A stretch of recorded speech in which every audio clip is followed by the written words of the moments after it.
Hello everyone, I'm John Ishaq, a public speaking and debate coach for 10 years, and today we're going to be watching a speech by the very popular Mayor of New York, Zohran Mamdani. This particular speech was from a press conference about Make a Housing Announcement, and it was basically a report after his rental ripoff hearings, sharing to the population of New York his findings and his next actions that he will take. So let's get into it. Mayor Mamdani.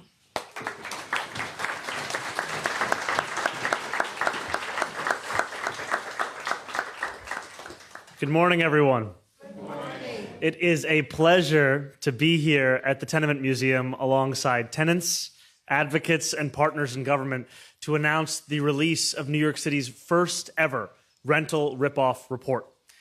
I want to... So a really strong start there from Zohran Mamdani. When he comes up to the podium, he doesn't immediately start speaking. So that's exactly what you want to do. When you go up to the podium in front of your audience, don't immediately start talking. Smile, look around the room, take a deep breath, and then start your speech. So this makes sure that you start your speech when you're ready, and you can start it nice and calm and smooth. He also states the topic of his speech very clearly, the rental ripoff report. That alliteration also helps to, make it catchy so that people can get the title of what he's going to talk about.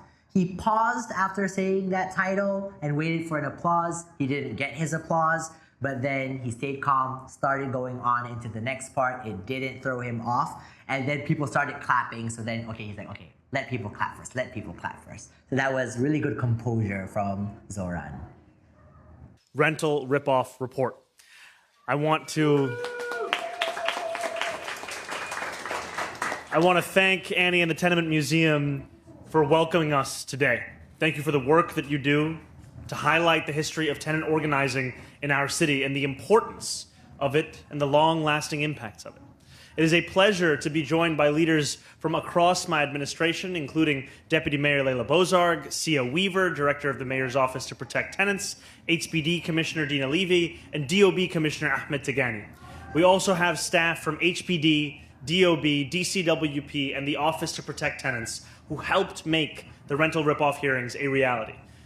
And I would be remiss if I did not acknowledge the leaders that we have here from tenant organizations across our city. Let's have a round of applause for those who've been on the front lines. So he does a really good job with his thank yous and appreciations to all the people that worked with him to achieve what he was working on. One thing to highlight here is that he makes sure to go through their names clearly so that we can actually hear the names and know who he is thanking. Also their positions and their titles. He does go through it quite quickly, but because he has such good articulation, it's still very clear and very easy to follow. A tip when you are saying names, people tend to rush through the names, but then if you're rushing through the names, how is your audience going to know who you're talking about? So take your time, make sure you pronounce the names properly, and let the names take up the space. This is especially true with people who have long names. I teach in Bangkok, and Thai people do have really long names. A lot of the times when my students are doing their introductions, when they're introducing themselves before their speech, they would rush through their names. And I would tell them, no, don't do that. Take your time, make sure your audience can hear your name clearly and that they can remember who you are. December of 1907 was not a happy time to be a tenant in New York City. 2 out of every 3 New Yorkers were living in crammed tenement housing, like those brought to life here at the Tenement Museum. It was brutally cold. Nearly 100,000 New Yorkers had just lost their jobs in an economic crisis. And in response, many landlords had decided to raise the rent by 33%. What New Yorkers needed in 1907 was a city government that worked for them, one that prioritized their struggles, one that took material action to hold bad landlords accountable. They did not have such leadership in City Hall. But in its absence, New Yorkers did what New Yorkers do best. They organized. More than 10,000 families came together to protest these conditions, one of the largest tenant movements in our city's history. That movement ushered in a century of tenant organizing and of progress. Today, New York City is home to the strongest tenant protections anywhere in the United States of America. That was a really good introduction for his speech. What makes a good introduction is that it has to provide the context for the rest of the speech. And he does this in two ways. He does this, one, with a story. So he tells us the history of tenants fighting for their rights in New York, starting from 1907, and how they got the progress that they have made to achieve what they have achieved today. A good introduction also gives you the background information, the facts, the statistics that you need to know to be able to understand the rest of the speech. So here he talks about how 100,000 people lost their jobs, how landlords wanted to raise the rents by 33%, and how 10,000 families came together to fight for their rights. So when that was done very well, coupling the numbers and the story. Because if you just drop numbers at the starting of your speech, that will turn your audience off. It's just bombarding them with this information. But packaging them as a story and sprinkling the numbers on top provides the context and the nest to make those numbers relevant and makes your audience understand the impact or the weight of those numbers as well. I want to highlight how Zohran says numbers in his introduction. He really takes the time to say those numbers. 100,000. Nearly 100,000 New Yorkers. 33%. By 33%. 10,000 families. More than 10,000 families came together. A lot of times what speakers do is when they're saying numbers, they feel like the numbers are a burden and then they just rush through the numbers. But those numbers are what's going to pull your audience in. So because those numbers are important and there's a reason why you're saying those numbers, you have to take the time to say those full numbers. So 100,000 people, 33%, instead of rushing through like 100,000 people, 33%, 10 million families, and actually give the weight to the numbers as they deserve. That movement ushered in a century of tenant organizing and of progress. Today, New York City is home to the strongest tenant protections anywhere in the United States of America.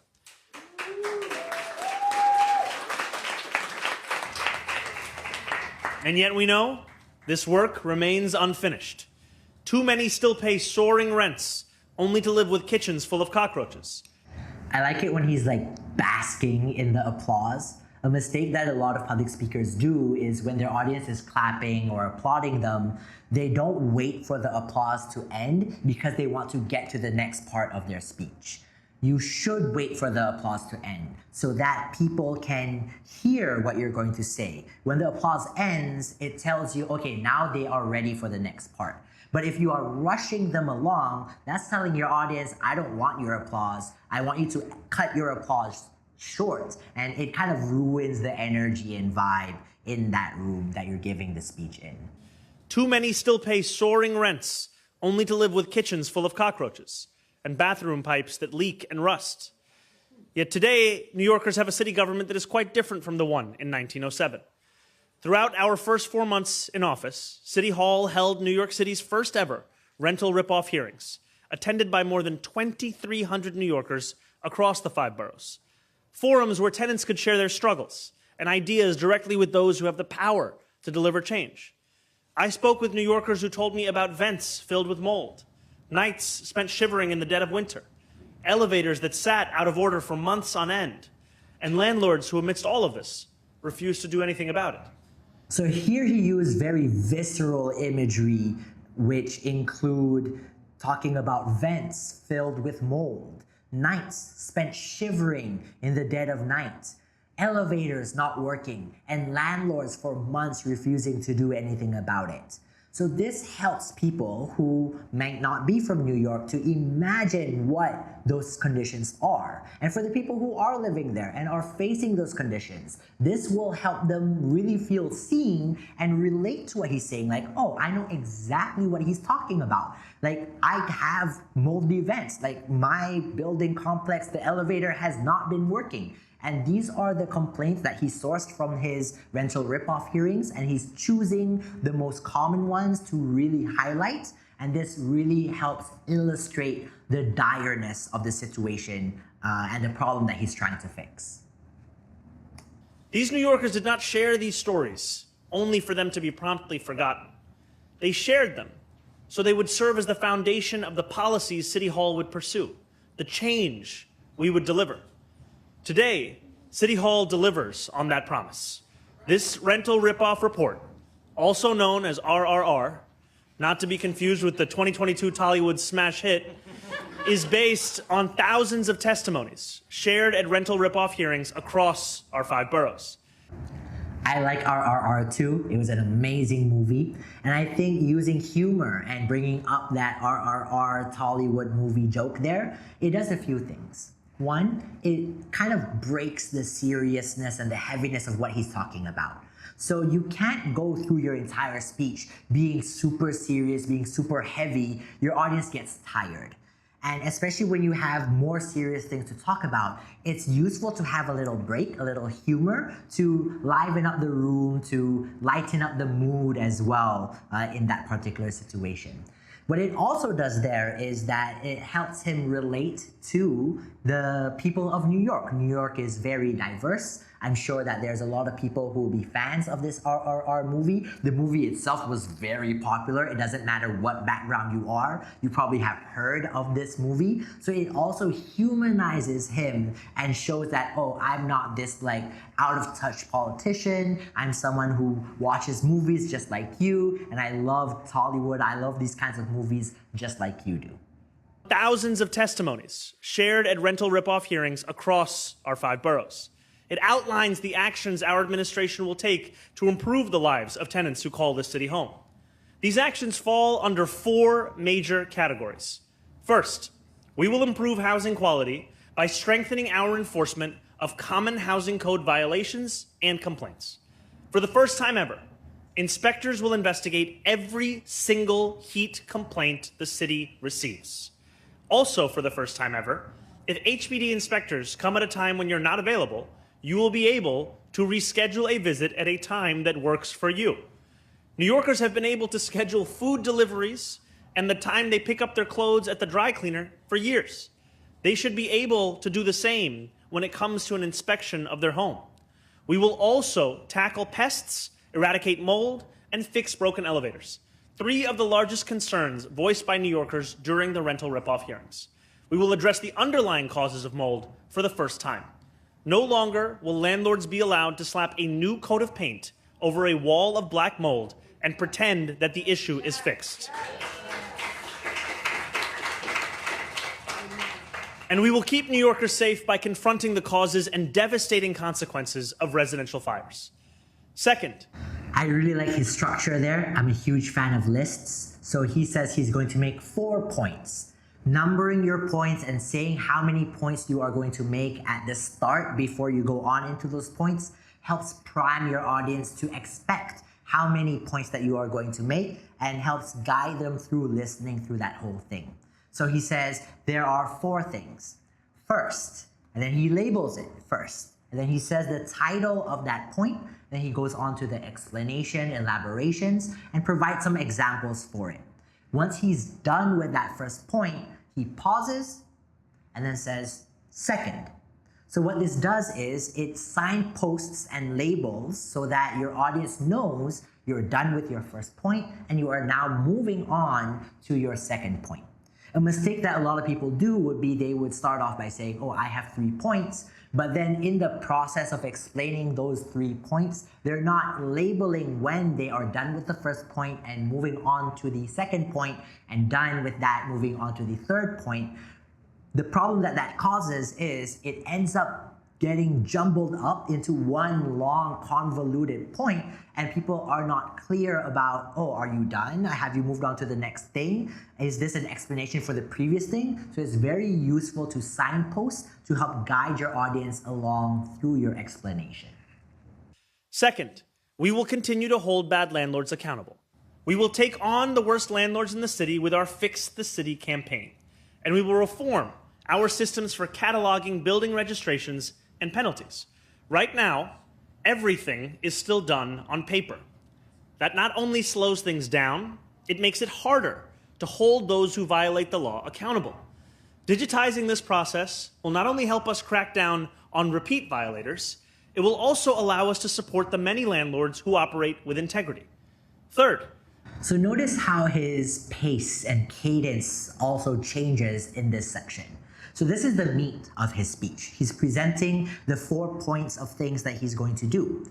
Now, a lot of people, when it comes to the technical, information-dense part of their speeches, they tend to speed up because they feel like, oh, my audience is going to get bored by this, that, this is very heavy, I want to get through it as quick as possible. That's the wrong thing to do. You should actually do the opposite, like what Zohran is doing here, is he slows down even more. In his introduction, he had a certain pace, and then he goes to this part where he slows down and has that cadence of pausing after every 3 or 4 words, making sure that people are able to understand every single thing that he is saying, especially when it is the meat of what you want to say and you want people to understand it. You have to slow down and let people process it. Third, we will empower tenants across New York City. The best protected tenant is an organized tenant. That is why we will legally recognize tenant unions, protecting New Yorkers from harassment or threat of eviction for seeking solidarity with their neighbors. This is also a very serious part of his speech, and to assert that authority and that seriousness of what he's talking about, he ends every line with a downwards tone. So what this does is when you end your sentence in a downwards tone, instead of ending your sentence in an upwards tone, you are able to highlight that this is a statement. This is an authoritative statement, and I'm not making a suggestion. I am telling you exactly how things are. And we will partner with organized tenants across the city to deliver the accountability they deserve from their landlords, and in certain cases, to support the successful transfer of their buildings to more responsible owners. Fourth, we will make the housing market fairer and more transparent. This includes requiring the disclosure of AI or digitally altered images and video on misleading rental listings that waste New Yorkers' time and money. You shouldn't have to worry whether or not the apartment you are viewing online is real. After all, it's called Street Easy, not Street Hard. All of these actions and improvements come as a direct result of every tenant who attended a rental ripoff hearing. So again, he does that thing where after a part that is very serious, very heavy, he ends it with a joke to lighten up the mood and to bring his audience back out of that very tense situation. Every tenant who chose to speak up, every tenant who refused to tolerate another year of negligence and disrepair, every tenant who demanded more from their city government. This work is just beginning. We will build on the success of the rental ripoff hearings as we hold 5 NYCHA in Your Neighborhood events, 1 in each borough, beginning this September. These 2 are forums where NYCHA tenants' ideas and concerns will be translated into material change across public housing. In the words of Mayor John Lindsay, cities are for people and for living. Every New Yorker deserves to live a dignified life in a dignified home in the city they love. That is a responsibility that government can, must, and will fulfill. Excellent conclusion there. Let's break it down, see what he's doing. One of the things that he's doing is he has a call to action. Not only a call to action to his audience, like saying, look, we are New Yorkers, we should come together and work for this together. He's also doing what's something interesting, which is a call to action to himself and to his colleagues, that it is our responsibility in the government to provide for the people of New York. In the words of Mayor John Lindsay, cities are for people and for living. He also reasserts his message. So there's his whole explanation, the technical heavy part of the policies that he's going to do. But the key underlying message that he is trying to send to his audience is that cities are for people and for living. And he reasserts that in his conclusion as well. Every New Yorker deserves to live a dignified life in a dignified home in the city they love. That is a responsibility that government can, must, and will fulfill. Notice the tone and the pace of how he's speaking towards his conclusion. So when you are reaching your conclusion, the end of your speech, you want to slow down. Slowing down even more indicates to your audience that, okay, I'm slowing down, I'm reaching the end of my speech. This primes them to listen into the conclusion of your speech and also to be ready to applaud at the end of it. Especially in his last words, that this is a responsibility that government can, must, and will fulfill. There's no doubt that that is the end of his speech. Now the audience is ready to applaud, and that is the conclusion of his speech. Every New Yorker deserves to live a dignified life in a dignified home in the city they love. That is a responsibility that government can, must, and will fulfill. Thank you very much. So that was Mayor Mamdani's press conference presenting his report on his rental rip-off hearings. Of course, we all know that Zohran Mamdani is an excellent public speaker, very charismatic, very authoritative, and that probably comes from a lot of practice. But it also comes from knowing exactly what are the techniques to use to be able to give off that effect and to be able to present yourself in the most authentic way possible.